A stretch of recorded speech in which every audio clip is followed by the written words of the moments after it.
This might just be the display we've all been waiting for. This is part of Philips' new EVNIA range, with this being the 32M2C8600, a 3440 by 1440 175Hz Quantum Dot OLED.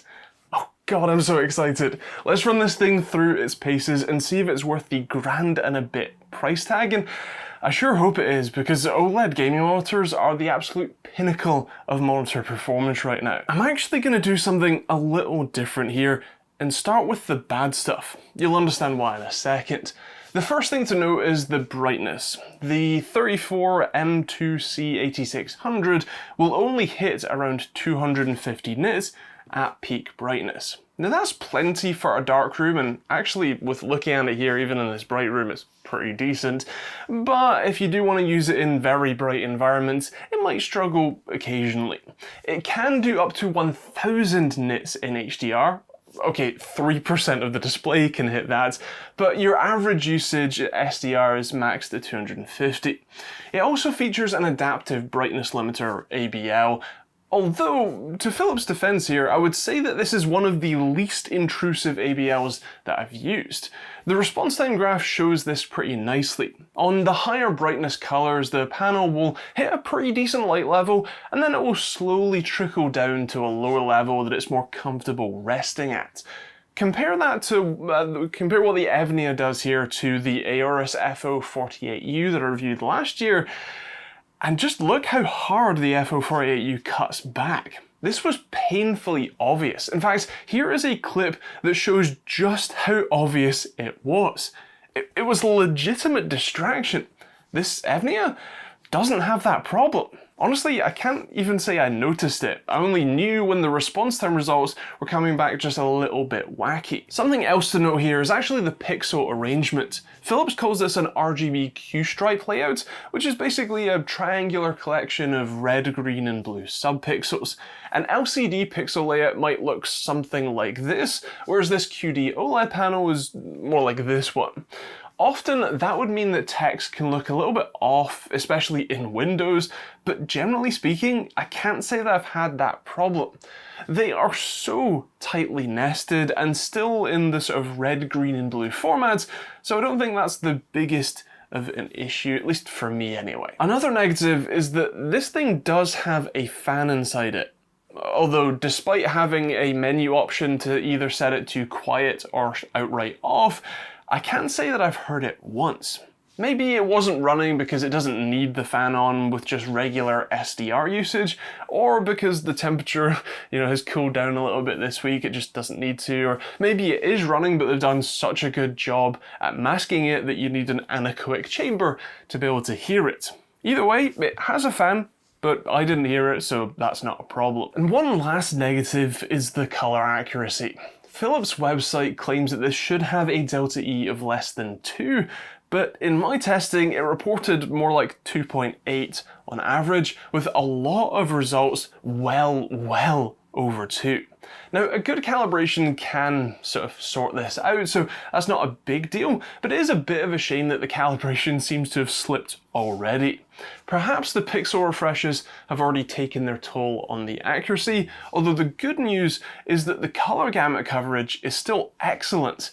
It covers 98% of the DCI-P3 spectrum in my testing, which means that this offers vibrant and rich colors, and of course, being an OLED, you get functionally perfect blacks for an effectively infinite contrast ratio.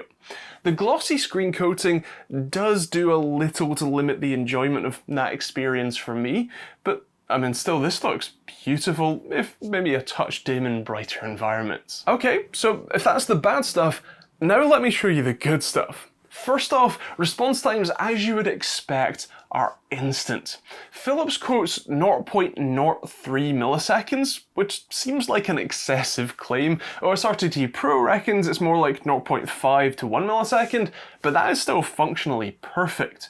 It does still do the weird overshoot behavior that all OLEDs seem to exhibit, but a quick look at the UFO test confirms that there isn't much to be worried about. Transitions are instant, which should make for a stunning gaming experience. Input lag is under 1 frame as well, averaging around 3 milliseconds or so, which is perfectly fine. The time sleuth reckoned it was more like 11 milliseconds over HDMI, although that was a 1080p 60Hz signal that the monitor had to convert to native resolution, which might be adding a fair bit of latency there, so I wouldn't be too worried. I/O is pretty decent too, with DisplayPort 1.4, 2 HDMI 2.0 ports, USB-C for DisplayPort alt mode, and a 4-port USB 3 hub with 1 yellow charging port and 2 ports more exposed, although still downward facing location. You also have Philips Ambiglo, both as an array of RGB LEDs on the back and a full strip along the curved bottom of the panel. You can set them to a number of different modes, including having them follow what's on your screen, or the standard collection of waves and breathing and plenty more. You can also turn them fully off if that isn't your thing. Personally, when you have this up against a wall, this looks fantastic and I really enjoy having that feature on, although if your monitor is more out in the open like this, I'd probably save the power and just turn them off. The on-screen menu is controlled by a joystick-style switch on the back and has a pretty decent number of options for you to play with, including multiple levels of backlight, or I guess whole panel strobing. That does disable FreeSync though, and it's absolutely terrible for your eyes, so I would personally recommend just leaving that one off and leaving FreeSync on. The stand is also pretty nice as well. It has plenty of adjustment for height, tilt and swivel. Of course, no rotation for an ultrawide like this, but I mean that's perfectly fine. It does also come with a VESA mount adapter in the box if you would rather not use this stand though. Right, I've been holding it out on you here because I wanted to save the best bit for last. Actually playing games on this thing is just, it's absolutely next level.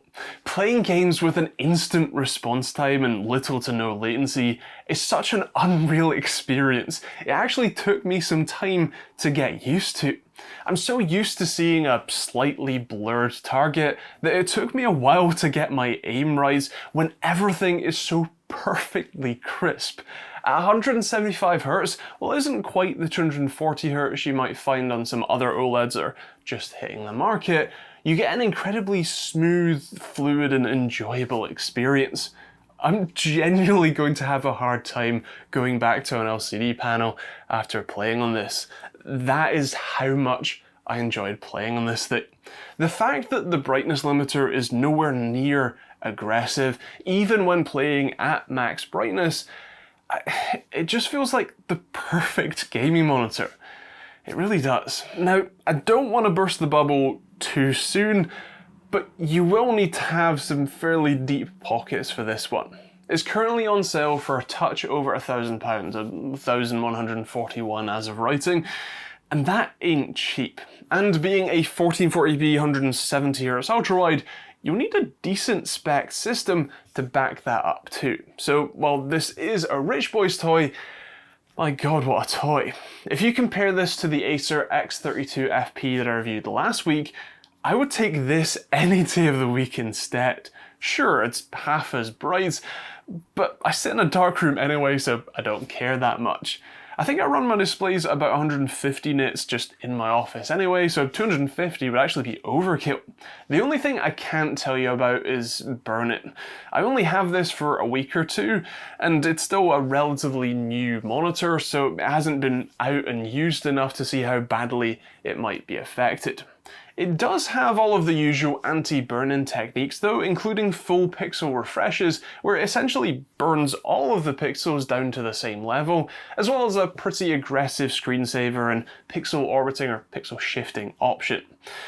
Being a Quantum Dot OLED, I have a little more faith that it will last you a fair while, as long as you rotate what's on the screen, maybe hide your taskbar, and as long as you're not playing only the exact same game every single time you fire it up, it should be pretty fine. So, in short, this is my new favourite monitor.